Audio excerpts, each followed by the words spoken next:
ഇതിന്റെ ഒരു പ്രസക്തിയായി നമ്മൾ നേരത്തെ സൂചിപ്പിച്ചു ഭാരത് ജോഡോ യാത്ര ആരംഭിച്ചത് കന്യാകുമാരിയിൽ നിന്നാണ്.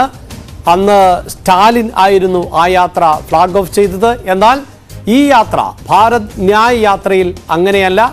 കോൺഗ്രസിന്റെ അധ്യക്ഷൻ AICC അധ്യക്ഷൻ മല്ലികാർജുൻ ഖാർഗെ ആണ് ഫ്ലാഗ് ഓഫ് ചെയ്യുന്നത് എന്നുള്ളത് എടുത്തു പറയേണ്ടതാണ്. ഒപ്പം മനു, ഒരുപക്ഷെ ഈ മല്ലികാർജുൻ ഖാർഗെയുടെ പേര് ഇന്ത്യ മുന്നണിയിൽ കൂടുതൽ സജീവമായി ചർച്ച ചെയ്യപ്പെടുന്ന ഒരു സാഹചര്യം കൂടിയുണ്ടല്ലോ. കഴിഞ്ഞ യോഗത്തിൽ മമതാ ബാനർജിയാണ് പ്രധാനമന്ത്രി സ്ഥാനാർത്ഥി എന്ന നിലയിലേക്ക് ഖാർഗെയുടെ പേര് ഉയർത്തിക്കൊണ്ടുവന്നത്. അത് പിന്നീട് മാധ്യമങ്ങൾ ചോദിച്ചപ്പോൾ വൈക്കോ അത് സ്ഥിരീകരിച്ചു. പക്ഷേ മറ്റു പല നേതാക്കളും അത് അത്തരം വിഷയങ്ങളല്ല ഈ ഘട്ടത്തിൽ ചർച്ച ചെയ്യേണ്ടത് എന്ന് പറഞ്ഞു. മല്ലികാർജുൻ ഖാർഗെയും വളരെ മുതിർന്ന ഒരു നേതാവിനെ പോലെ തന്നെയാണ് പ്രതികരിച്ചത്. ഇതല്ല വിഷയം എന്ന് അദ്ദേഹവും പറയുന്നു. പക്ഷേ ഖാർഗെ ഫ്ലാഗ് ഓഫ് ചെയ്യുമ്പോൾ അതിന് ഈ രണ്ടാമത്തെ യാത്ര അത് കോൺഗ്രസിന്റെ അധ്യക്ഷൻ എന്ന നിലയിൽ മാത്രം നോക്കിക്കണ്ടാൽ മതി. അല്ല, കാരണം എന്തായാലും ഒരു ഇന്ത്യ മുന്നണി ഒരു തെരഞ്ഞെടുപ്പിനെ നേരിടുമ്പോൾ അതിന് ദേശവ്യാപകമായി അതിനെ നിയന്ത്രിക്കേണ്ടി വരിക മല്ലികാർജുൻ ഖാർഗെക്കാണ്. ഇപ്പോൾ സീറ്റ് വിഭജനത്തെക്കുറിച്ചുള്ള ചർച്ചകൾ വളരെ ശക്തമായി പുരോഗമിക്കുകയാണ് കോൺഗ്രസിനകത്ത്. പ്രത്യേകിച്ച് 10 സംസ്ഥാനങ്ങളിലെ സീറ്റ് വിഭജനം അതിനൊക്കെ നേതൃത്വം നൽകുന്നത് മല്ലികാർജുൻ ഖാർഗെ തന്നെയാണ്. ഇപ്പോൾ മഹാരാഷ്ട്ര, ബീഹാർ, ആന്ധ്രാപ്രദേശ്, പഞ്ചാബ്, ഹിമാചൽ, ജമ്മു ആൻഡ് കശ്മീർ തുടങ്ങിയ സ്ഥലങ്ങളിലെ പ്രാദേശിക അധ്യക്ഷന്മാരെ AICC നേതൃത്വം കണ്ടു. അവരുമായി ഇതിനെ സംബന്ധിച്ച് ചർച്ച നടത്തി. അപ്പോൾ എങ്ങനെയാണ് ഇനി വരാനിരിക്കുന്ന തെരഞ്ഞെടുപ്പിൽ സീറ്റ് വിഭജനം ഉണ്ടാകേണ്ടത് എന്നതിനെക്കുറിച്ചൊക്കെ ഇതിന് ദൗത്യം എന്ന സംഘ തലവൻ എന്ന നിലയിൽ മല്ലികാർജുൻ ഖാർഗെക്ക് വലിയ പ്രാധാന്യം വരുന്നു. ഏതായാലും മമതാ ബാനർജി അദ്ദേഹത്തിൻ്റെ പേര് പറയുകയും അരവിന്ദ് കെജ്രിവാൾ അത് പിൻവാങ്ങുകയും ചെയ്തത് അന്നൊരു രാഷ്ട്രീയ ചർച്ചാ വിഷയമായി. കാരണം നിതീഷ് കുമാറിനെ പോലെയുള്ള ആളുകൾ തൻ്റെ പേര് വരണം എന്ന് ആഗ്രഹിച്ച് നടക്കുന്നു എന്നത് അവിടെ പോസ്റ്ററുകളിൽ ബീഹാറിലൊക്കെ നമ്മൾ കണ്ടതാണല്ലോ. സ്വാഭാവികമായും നിശ്ചയ് ഓർ നിതീഷ് ജീത്തിനെ കെലിയെ എന്ന് അവരുടെ പോസ്റ്റർ, അതായത് നിശ്ചയവും ഉണ്ടാകണം, നിതീഷ് നേതാവും ആകണം, എങ്കിൽ മാത്രമേ ഇന്ത്യ മുന്നണിക്ക് വിജയിക്കാൻ കഴിയൂ എന്നൊക്കെയുള്ള തരത്തിലുള്ള പോസ്റ്ററുകൾ. അപ്പോൾ ഇതൊക്കെ അങ്ങനെ വരുന്നു. അപ്പോൾ സ്വാഭാവികമായും ഈ മമതാ ബാനർജി ഉന്നയിച്ച ഈ ആവശ്യം അത് കോൺഗ്രസ് നേതൃത്വം പക്ഷേ ആഗ്രഹിക്കുന്നത്, അല്ലെങ്കിൽ കോൺഗ്രസ് പ്രവർത്തകർ ഒരു പക്ഷേ ആഗ്രഹിക്കുന്നത് രാഹുൽ ഗാന്ധി പ്രധാനമന്ത്രിയാകണം എന്നതായിരിക്കാം. അപ്പോൾ ആ വലിയ ആശയക്കുഴപ്പങ്ങൾക്ക് അത് വഴിവെച്ചു. ഏതായാലും മല്ലികാർജുൻ ഖാർഗെയാണ് ഇന്ത്യയുടെ അടുത്ത പ്രധാനമന്ത്രി സ്ഥാനാർത്ഥി എന്നൊരു ഡിക്ലറേഷൻ നടത്തിയിട്ട് CPIക്കും CPMനും തെരഞ്ഞെടുപ്പിന് നേരിടാനാവില്ല. കേരളത്തിലൊക്കെ അവർക്ക് ഇങ്ങനെ വന്ന് ഞങ്ങളുടെ പ്രധാനമന്ത്രി സ്ഥാനാർത്ഥി മല്ലികാർജുൻ ഖാർഗെയാണ് എന്ന് പറയാൻ കഴിയില്ല. അപ്പോൾ അവരുടെ ഒരു നിലപാട് എന്താണ്? ഒരു നയം വേണം, നയത്തിന് വേണ്ടി വോട്ട് ചോദിക്കുക, തെരഞ്ഞെടുപ്പിന് ശേഷം പ്രധാനമന്ത്രിയെ തീരുമാനിക്കാം എന്നതാണ് അവരെ സംബന്ധിച്ചിടത്തോളം കൂടുതൽ ഒരു സുരക്ഷിതമായ രാഷ്ട്രീയ തന്ത്രം. ഏതായാലും ഇതൊക്കെയാണ് വിഷയങ്ങളായി വന്നിരിക്കുന്നത്. അപ്പോൾ മല്ലികാർജുൻ ഖാർഗെ ഇനിയിപ്പോൾ ഇങ്ങനെ ഒരു സാഹചര്യം വന്ന സ്ഥിതിക്ക് ഇനി രാഹുൽ ഗാന്ധിക്ക് പുറകോട്ട് വലിക്കാനാകില്ല, അദ്ദേഹത്തെ മുന്നിൽ നിർത്തിയേ മതിയാകൂ എന്നൊരു സാഹചര്യം കൂടി ഉരുത്തിരിഞ്ഞു വന്നിരിക്കുകയാണ്. അതോടൊപ്പം തന്നെ വളരെ പ്രധാനപ്പെട്ടതാണ് ഈ യാത്രയിൽ ഉടനീളം പ്രിയങ്ക ഗാന്ധിയും ഉണ്ടാകും എന്നുള്ളത്. ഒരുപക്ഷെ രാഹുലിനേക്കാൾ കരുത്തയാണ് പ്രിയങ്ക എന്ന് കോൺഗ്രസിനുള്ളിൽ തന്നെ അഭിപ്രായപ്പെടുന്ന നിരവധി ആളുകളുണ്ട്. അത് ഇന്ദിരാഗാന്ധിക്ക് സമാനമായ ഒരു സ്ത്രീ കരുത്ത് പ്രിയങ്കയിൽ ഉണ്ട് എന്ന് അഭിപ്രായപ്പെടുന്ന ആളുകളുണ്ട്. പക്ഷെ മനു, എനിക്കിപ്പോഴും ഓർത്തെടുക്കാൻ പറ്റുന്നത് ഭാരത് ജോഡോ യാത്രക്കിടയിൽ സഹോദരിയെ ചേർത്ത് പിടിച്ച് രാഹുൽ ഗാന്ധി കൊടുത്ത ഒരു മുത്തം, അത് വലിയ തോതിൽ സോഷ്യൽ മീഡിയയിലും അതോടൊപ്പം തന്നെ മാധ്യമങ്ങളിലുമൊക്കെ ഇടം നേടിയിരുന്നു. അപ്പോൾ പ്രിയങ്കയും രാഹുലും തമ്മിലുള്ള ഒരു സഹോദര ആത്മബന്ധം ഉണ്ട്. പക്ഷേ രാഷ്ട്രീയത്തിൽ ആ ആത്മബന്ധത്തെക്കാൾ പ്രധാനം ഒരു നേതാവിനെ ഉയർത്തിക്കൊണ്ടുവരിക, അതും ഒരു വനിതാ നേതാവിനെ, കരുത്തുറ്റ നേതാവിനെ ഉയർത്തിക്കൊണ്ടുവരിക, അത് തന്നെ സഹോദരിയെ തന്നെയാണ്. ഇതാണ് ഇവിടെ ഒരു ചെറിയൊരു പാളിച്ചയാണ് എന്ന് ഒരുപക്ഷെ നമ്മൾ വിലയിരുത്തേണ്ടത്. കാരണം പ്രിയങ്ക ഗാന്ധിക്ക് രാഹുൽ ഗാന്ധിയെ വലിയ ഇഷ്ടമാണ്. രാഹുൽ ഗാന്ധിയുടെ കാര്യങ്ങളെക്കുറിച്ച്, അല്ലെങ്കിൽ രാഹുൽ ഗാന്ധിയുടെ കഴിവിനെക്കുറിച്ചൊക്കെ പ്രിയങ്ക ഗാന്ധി എപ്പോഴും സംസാരിക്കുന്നത് നമ്മൾ കേട്ടിട്ടുണ്ട്. പല പബ്ലിക് മീറ്റിങ്ങുകളിലും പ്രിയങ്ക ഗാന്ധി ഒരു വലിയ ക്രൗഡ് പുള്ളറാണ് എന്ന കാര്യത്തിലും തർക്കമില്ല. പ്രത്യേകിച്ച് കോൺഗ്രസ് പ്രവർത്തകരും കോൺഗ്രസിനെ ഇഷ്ടപ്പെടുന്ന സ്ത്രീകൾക്കും ഇടയിലൊക്കെ പ്രിയങ്ക ഗാന്ധി വലിയ അപ്പീലുള്ള ഒരാളാണ്. അപ്പോൾ അവിടെയൊക്കെ എത്തുമ്പോൾ അവർ രാഹുൽ ഗാന്ധിയെക്കുറിച്ച് പറയുന്നു, രാഹുലിൻ്റെ ഒരു നിഷ്കളങ്കതയെക്കുറിച്ച് പറയുന്നു, രാഹുലിൻ്റെ കഴിവുകളെക്കുറിച്ച്. അദ്ദേഹം ബ്ലാക്ക് ബെൽറ്റാണ്, പിന്നെ മാർഷൽ ആർട്സ് എടുത്തിട്ടുണ്ട്, മൗണ്ടനിയറിംഗ് അറിയാം, അങ്ങനെ അണ്ടർ വാട്ടർ ഡൈവിംഗ് വിദഗ്ധനാണ്, ഒട്ടനവധി കാര്യങ്ങൾ അറിയാവുന്ന ഒരാളാണ് എന്നൊക്കെ അതേസമയം അദ്ദേഹം ഒരു അന്തർമുഖനായിരുന്ന ഒരാളാണ്. പിന്നെ അദ്ദേഹം ആളുകളോടുള്ള സ്നേഹം, സഹായമനവും ഇതൊക്കെ പ്രിയങ്ക ഗാന്ധി പറയുന്നു.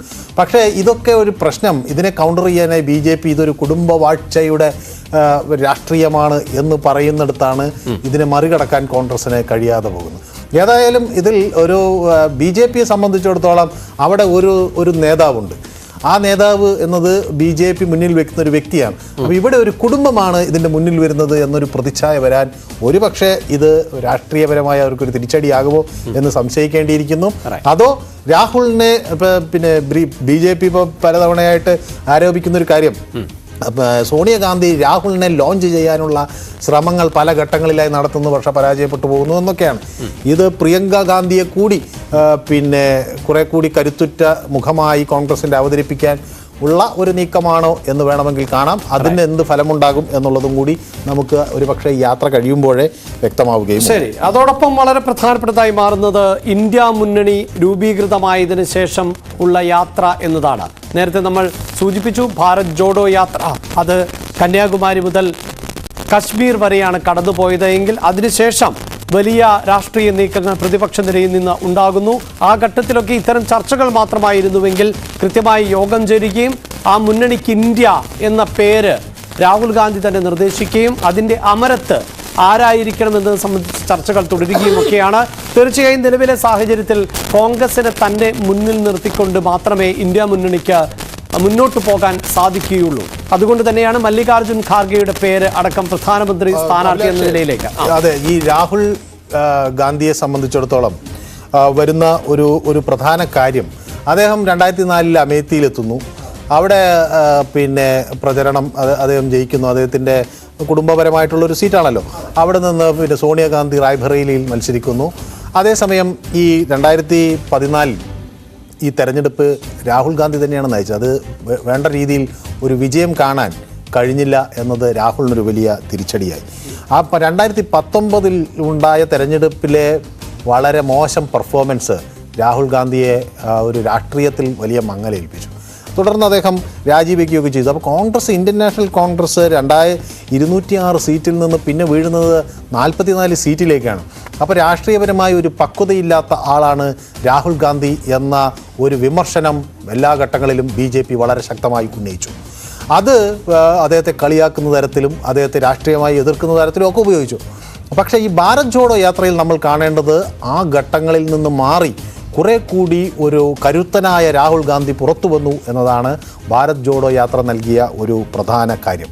അപ്പോൾ ആ രാഹുൽ ഗാന്ധി ഇപ്പോൾ കന്യാകുമാരിയിൽ നിന്ന് നടന്ന് കശ്മീർ എത്തുമ്പോൾ അവിടെ വലിയ തോതിൽ മഞ്ഞ് പെയ്യുന്ന ആ സാഹചര്യത്തിൽ പോലും രാഷ്ട്രീയ തീക്ഷ്ണതയോടുകൂടി സംസാരിക്കാനും ഒരു ജനക്കൂട്ടത്തെ തൻ്റെ ഒപ്പം നിർത്താനും പല രാഷ്ട്രീയ ആശയങ്ങളിലുള്ളവരെ ഒപ്പം അണിചേർത്താനും ഒക്കെ രാഹുൽ ഗാന്ധിക്ക് കഴിഞ്ഞു എന്നത് അദ്ദേഹത്തിൻ്റെ ഒരു രാഷ്ട്രീയമായ കരുത്ത് വർദ്ധിപ്പിക്കലിന് കൂടി പ്രകടനമായി മാറുകയും ഒക്കെ ചെയ്തു. അപ്പോൾ അങ്ങനെയാണ് രാഹുൽ ഗാന്ധി മടങ്ങി വരുന്നത്. ഈ രണ്ടാമത്തെ യാത്ര ഒരുപക്ഷെ രാഹുലിനെ കരുത്തനാക്കുമോ പ്രിയങ്കയെ കരുത്തനാക്കുമോ എന്ന രാഷ്ട്രീയ ചോദ്യം കൂടി നമുക്ക് മുന്നിൽ ഉണ്ട്. അപ്പോൾ ഇനി വരാനിരിക്കുന്ന തെരഞ്ഞെടുപ്പിൽ ഒരുപക്ഷെ ഈ 44 സീറ്റിലേക്കൊക്കെ വീഴുപോകുന്ന സാഹചര്യം ഉണ്ടായാൽ ഈ യാത്ര എങ്ങോട്ട് എന്ന ചോദ്യത്തിന് പിന്നെ നമുക്ക് കൃത്യമായ ഒരു ഉത്തരം അത് കോൺഗ്രസിൻ്റെ പിന്നെ നിലയില്ലാ കയത്തിലേക്ക് എന്ന് പറയാം. അതേസമയം ഒരുപക്ഷെ കരുത്താർജിച്ച് വരാൻ കഴിഞ്ഞാൽ അത് ഇന്ത്യൻ രാഷ്ട്രീയ ചരിത്രത്തിലെ ഒരു വലിയ നാഴികക്കല്ലായി മാറുകയും ചെയ്യും. തീർച്ചയായും അതാണ് ഈ ഇന്ത്യ മുന്നണി രൂപീകൃതമായതിനു ശേഷം നടക്കുന്ന ഒരു യാത്ര എന്ന നിലയിൽ എടുത്തു പറയേണ്ടത്. അതോടൊപ്പം തന്നെ നമുക്ക് പരിശോധിച്ചാൽ കോൺഗ്രസിനും ഇന്ത്യ മുന്നണിക്കും ഒരുപോലെ തന്നെ പ്രധാനപ്പെട്ടതാണിത് എന്ന് മനസ്സിലാക്കാൻ സാധിക്കുന്നു. ഈ ഇന്ത്യ മുന്നണി രൂപീകരിച്ചതിന് ശേഷമുള്ള ആദ്യ യാത്രയായതുകൊണ്ട് തന്നെ ഇത് ഇന്ത്യ മുന്നണിക്കും മാത്രമല്ല കോൺഗ്രസിനും വളരെ പ്രധാനപ്പെട്ടതായി മാറുന്നില്ലേ? കാരണം കോൺഗ്രസിനെ സംബന്ധിച്ചിടത്തോളം കോൺഗ്രസ് ഏറ്റവും മുന്നിൽ നിന്ന് നയിക്കാൻ ഞങ്ങൾ തന്നെയാണ് പ്രാപ്തർ, ഞങ്ങളുടെ സ്വീകാര്യത കൂടുതൽ വർദ്ധിച്ചു എന്ന് തെളിയിക്കേണ്ട ഒരു സാഹചര്യമില്ലേ? അതെ, ഇത് കോൺഗ്രസിൻ്റെ ഒരു കാലം നമുക്കറിയാലോ. കോൺഗ്രസ് ഉണ്ടാകുന്നത് 1885 അന്ന് ഒരു ഡിസംബർ 28 ഓർമ്മ ഇപ്പം നമ്മൾ 138ാമത്തെ വർഷം പുതുക്കി കഴിഞ്ഞിരിക്കുകയാണ്. കഴിഞ്ഞ ഡിസംബർ 28 കോൺഗ്രസ് രൂപീകൃതമായ ഫൗണ്ടേഷൻ ഡേ എന്ന നിലയിൽ. അപ്പോൾ എ.ഒ. ഹ്യൂം തുടങ്ങി വെച്ച ആ ഒരു പ്രസ്ഥാനം, കോൺഗ്രസ് പ്രസ്ഥാനം 138 വർഷം കഴിയുമ്പോൾ ഇതുപോലെ ഒരു സാഹചര്യത്തിൽ എത്തി നിൽക്കുന്നു എന്നത് അത് രാഷ്ട്രീയപരമായി നോക്കുമ്പോൾ ഒട്ടും കോൺഗ്രസ്സിന് ഒരു തിളക്കമാർന്നതല്ല. പല ഘട്ടങ്ങളിലും BJP ഉയർത്തിയ ഒരു പരിഹാസമുണ്ടായിരുന്നു. അത് കോൺഗ്രസ് രൂപീകരിച്ചത് ഒരു വിദേശിയാണ്, കോൺഗ്രസ് കുറേ കൂടി ശക്തി പ്രാപിച്ചത് ആനി ബസന്റിനെ പോലുള്ള വിദേശികൾ അതിൻ്റെ തലപ്പത്തിരിക്കുമ്പോഴാണ്, കോൺഗ്രസിൻ്റെ സർവനാശവും ഒരു വിദേശി തലപ്പത്തിരിക്കുമ്പോഴാകും എന്ന് സോണിയാഗാന്ധിയെ പരിഹസിച്ച് ഒക്കെ പറയുകയും ഒക്കെ ചെയ്തിട്ടുണ്ട്. അപ്പം അങ്ങനെയുള്ള ഒരു വലിയ വെല്ലുവിളികൾ നിറഞ്ഞ ഒരു ഘട്ടത്തിലാണ് കോൺഗ്രസ് നിൽക്കുന്നത് എന്നതാണ് ഇവിടെ ഏറ്റവും നമുക്ക് രാഷ്ട്രീയപരമായി പ്രാധാന്യം അർഹിക്കുന്നത്. അപ്പോൾ ഈ വെല്ലുവിളികളെ ഏറ്റെടുത്ത് മുന്നോട്ട് വരുമ്പോൾ ഈ 2019 44 സീറ്റിൽ നിന്ന് ഇപ്പോൾ അത് 50 എത്തിയിട്ടുണ്ട്. പക്ഷേ കഴിഞ്ഞ തെരഞ്ഞെടുപ്പിൽ 52 സീറ്റുകൾ ജയിക്കാൻ കഴിഞ്ഞിട്ടുണ്ട്. ഇപ്പോൾ അത് 50 ചുരുങ്ങിയിരിക്കും. ഈ സാഹചര്യത്തിൽ നിന്ന് കോൺഗ്രസിനെ ഒരു കൂടുതൽ കരുത്തുള്ള ഒരു രാഷ്ട്രീയ ശക്തിയായി മാറ്റുക എന്നതും ഇന്ത്യയിലെ മറ്റ് മുന്നണികളെ കോൺഗ്രസിനൊപ്പം നിർത്തി ഒരു ദേശീയ തലത്തിൽ കോൺഗ്രസിനെ കൂടുതൽ ഒരു എല്ലാവരെയും ഉൾക്കൊള്ളാൻ കഴിയുന്ന ഒരു പ്രസ്ഥാനമായി വളർത്തുക എന്നൊക്കെ തരത്തിലുള്ള വലിയ ഉത്തരവാദിത്തങ്ങൾ രാഹുൽ ഗാന്ധിയുടെ മുകളിൽ ഉണ്ട്. ഒരുപക്ഷെ നമുക്കറിയാം കോൺഗ്രസിൻ്റെ ഒരു ചരിത്രത്തിൽ 1915 മഹാത്മാഗാന്ധിജി വരുന്നതോടുകൂടി കോൺഗ്രസിൻ്റെ മുഖഭാവം മാറുകയാണ്. അവിടെ ഇതുവരെ പ്രയർ ആൻഡ് പെറ്റീഷൻ എന്നൊക്കെ പറഞ്ഞ് അപേക്ഷകളും ആ അഭ്യർത്ഥനകളുമായി നടന്ന കോൺഗ്രസ് വലിയ രാഷ്ട്രീയ പ്രക്ഷോഭങ്ങൾ ഏറ്റെടുക്കുകയാണ്. ഇപ്പം ചമ്പാരൻ സത്യാഗ്രഹം നമുക്കറിയാം, അതിൻ്റെ ഭാഗമായി നടക്കുകയാണ്. അതുപോലെ മിൽ തൊഴിലാളികളെ മഹാത്മാഗാന്ധിജി സംഘടിപ്പിക്കുന്നു, കർഷകരെ മഹാത്മാഗാന്ധിജി സംഘടിപ്പിക്കുന്നു, വിദ്യാർത്ഥികളെ സംഘടിപ്പിച്ചുകൊണ്ട് ഉള്ള പ്രക്ഷോഭങ്ങൾ. അങ്ങനെ ചമ്പാരനിലും ഖേദയിലുമൊക്കെ അദ്ദേഹം നടത്തിയ വലിയ പ്രക്ഷോഭങ്ങൾ ഗ്രാമീണ ജനതയുടെ കരുത്താകാൻ കോൺഗ്രസിനെ സഹായിച്ചു. അപ്പം ആ കരുത്താകാൻ ഈ രാഹുൽ ഗാന്ധിയുടെ യാത്രയ്ക്ക് കഴിഞ്ഞില്ലെങ്കിൽ അത് ഇന്ത്യൻ രാഷ്ട്രീയത്തിൽ കോൺഗ്രസിൻ്റെ ഒരു ദുരവസ്ഥയുടെ നേർരൂപമായി മാറും. അതേസമയം തിരിച്ചു വരാൻ കഴിഞ്ഞാൽ ഞാൻ നേരത്തെ സൂചിപ്പിച്ചതുപോലെ അത് കോൺഗ്രസിന് ഒരു മുതൽക്കൂട്ടാകുകയും ചെയ്യും. ശരി, അതാണ് കോൺഗ്രസിനെ സംബന്ധിച്ചിടത്തോളം പ്രധാനപ്പെട്ടതായി മാറുന്നത്. അതേസമയം തന്നെ നമ്മൾ നേരത്തെ സൂചിപ്പിച്ചതുപോലെ പ്രിയങ്ക ഗാന്ധിയും പൂർണ്ണമായും ഈ റാലിയിൽ